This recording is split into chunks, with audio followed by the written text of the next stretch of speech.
Salve galera! Senta que lá vem história.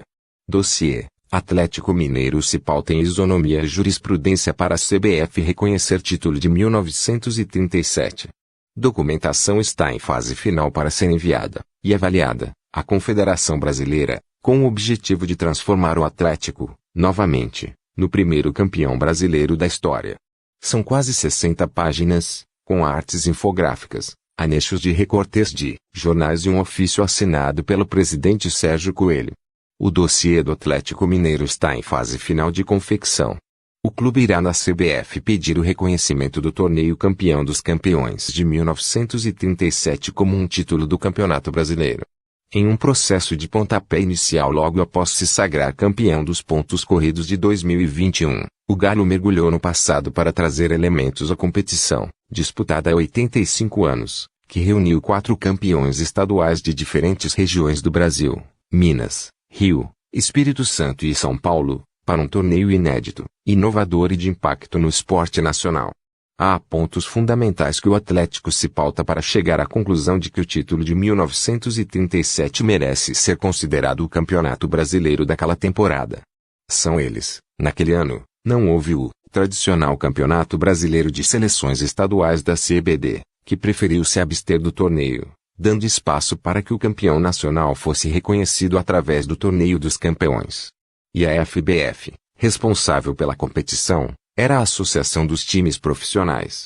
À vista do exposto, conclui-se que o clube vencedor do Campeonato Nacional da temporada de 1937, intitulado Campeão dos Campeões, e amplamente reconhecido como tal pela mídia e pela sociedade, o Clube Atlético Mineiro, faz jus, por conseguinte, ao reconhecimento do título de campeão brasileiro daquele ano, o que se requer, mediante a entrega simbólica do troféu correspondente trecho do ofício que o Galo irá enviar à CBF. O Atlético também cita, no dossiê, que sua solicitação se debruça à resolução da presidência da CBF, em dezembro de 2010, a qual unificou os títulos da Taça Brasil, 1959 a 1968, e Roberto Gomes Pedrosa, 1967 a 1970, como equivalentes a campeonatos brasileiros. O Galo brava por princípio da isonomia e de jurisprudência criada para também ter o título de 1937 reconhecido. Uma das evidências usadas pelo Atlético no dossiê é justamente uma nota do jornal O Globo de 20 de dezembro, de 1971. Na cobertura da conquista do Galo no primeiro campeonato nacional em 1971, o jornal lembrava que aquele seria o segundo título do clube. A intenção do Atlético é protocolar formalmente a solicitação de reconhecimento na CBF, e esperar pelo sim da entidade máxima do futebol brasileiro ainda em março, mês da fundação do clube. Em 2010, para a Taça Brasil e Robertão serem unificados ao brasileiro, o dossiê foi analisado pelos departamentos jurídico, técnico e de história da CBF. Há 85 anos. É uma viagem no tempo de quase um século atrás.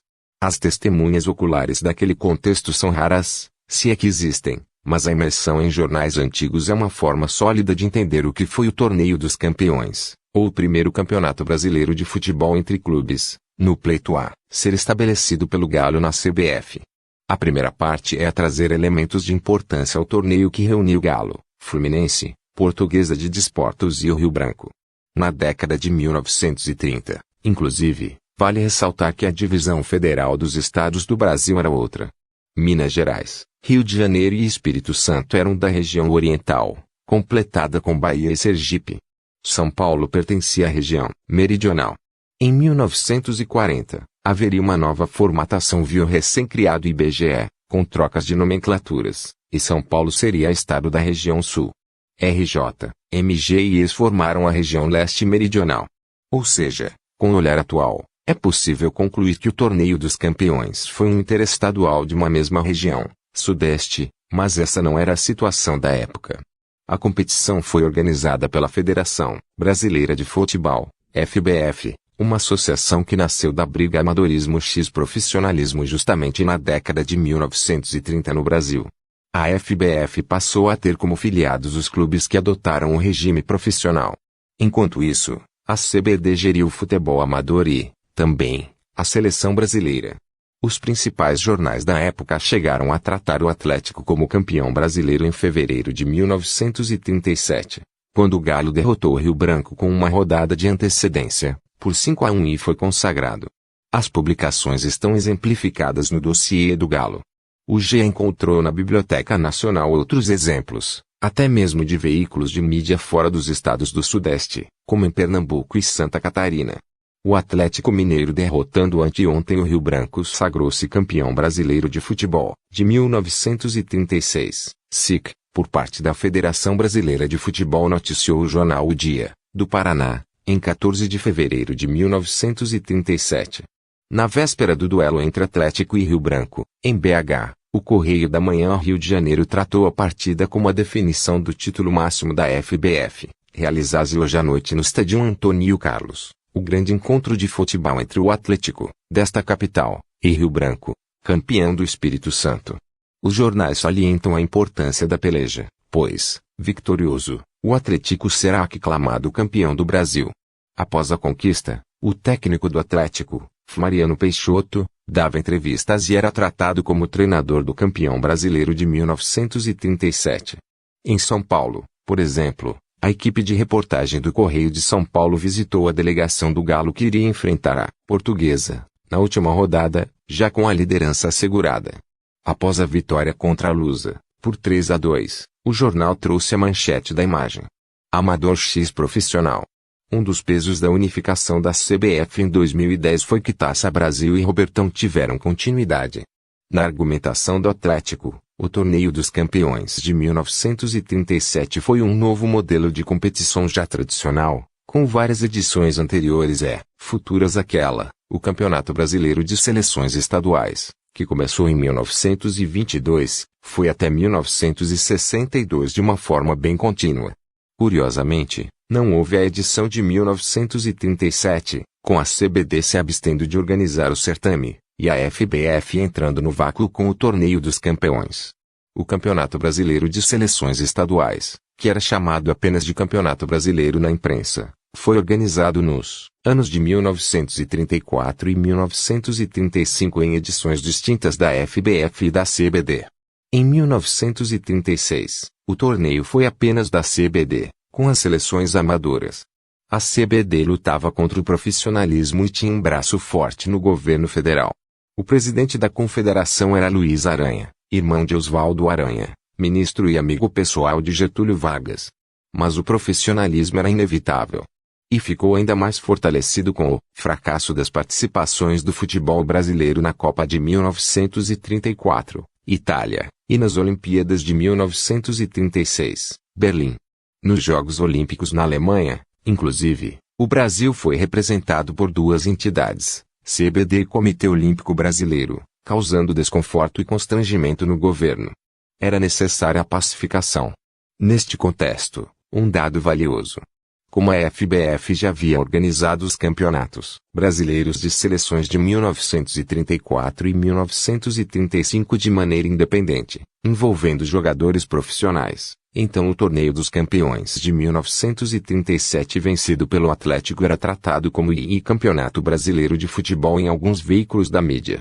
Na tese de mestrado Campeonato Brasileiro de Seleções Estaduais de Futebol, uma história política do futebol brasileiro da Primeira República ao Estado Novo, 1922 a 1945, apresentada ao programa de pós-graduação de História, Política e Bens Culturais da FGV, Rodrigo Guimarães Saturnino Braga relata o pensamento do presidente da FBF, José Castelo Branco, como uma ligação direta entre o Torneio dos Campeões da FBF de 1937 com a implantação da Taça Brasil de 1959.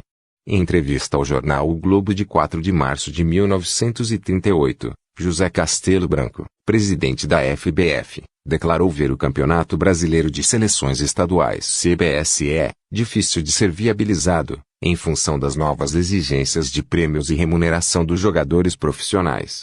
Como alternativa, pensava em ampliar o Campeonato dos Campeões, nos moldes do disputado pelos campeões estaduais da FBF no início de 1937, e que viria a ser implantado em 1959, com a Taça Brasil. Relevância das equipes.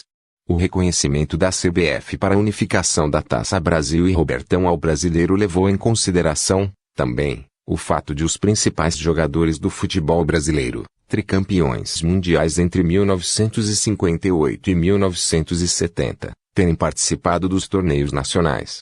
Neste ponto, o torneio de 1937 converge. O Fluminense de 1937 tinha verdadeiras lendas do clube em sua escalação. A mídia tratava aquela formação do Flu, tendo vários jogadores criados no futebol paulista, como a mais forte do Brasil.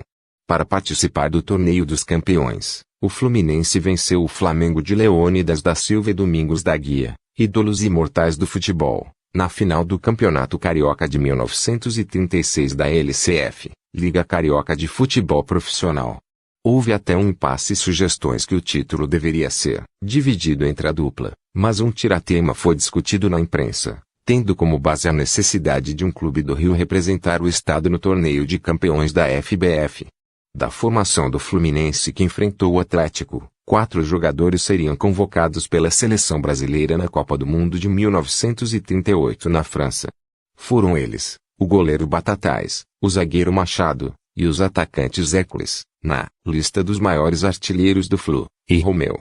Na lista da convocação também havia Zezé Procópio, que venceu o Torneio dos Campeões de 1937 pelo Atlético Mineiro, e depois foi vendido no ano seguinte para o Botafogo,